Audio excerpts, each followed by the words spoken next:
Class 6-এর ইয়াফি এই বয়সে হারিয়েছে 4 বন্ধুকে। কোনোদিন দেখা হবে না খেলার মাঠে কিংবা টিফিনের ফাঁকে। যে পথ দিয়ে বন্ধুর হাত ধরে স্কুলে গেছে ইয়াফি, আজ সে পথ বন্ধুহীন। হারিয়ে যাওয়া বন্ধুর স্মৃতিচারণ করতে গিয়ে তাই দীর্ঘশ্বাস। শামীম যখন পুড়ে যাচ্ছিল তো আমার আরেকটা ফ্রেন্ড নিলয়, ওর নাম, নিলয়কে বলছিল যে নিলয় আমাকে বাঁচাও।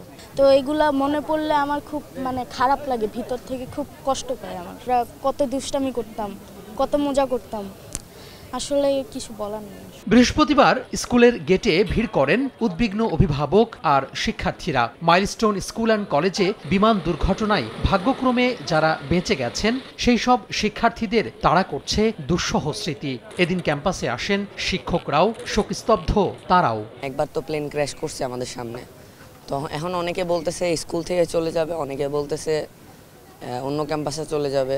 উপর দিয়ে বিমান উড়ে গেলে এখন পড়তে পারে আমাদের উপর, বা একটা আতঙ্ক সৃষ্টি হবে বা ভয় কাজ করবে ভিতরে।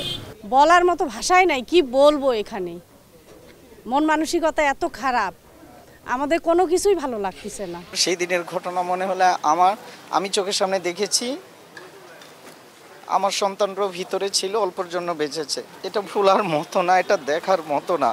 এদিকে দিয়াবাড়ির সেনা ক্যাম্পে ব্রিফ করেন সেনা কর্মকর্তা। জানান, মাইলস্টোন ট্র্যাজেডি ঘিরে অপতথ্য ছড়ানো হয়েছে, এ বিষয়ে সবাইকে সচেতন থাকার পরামর্শ তার।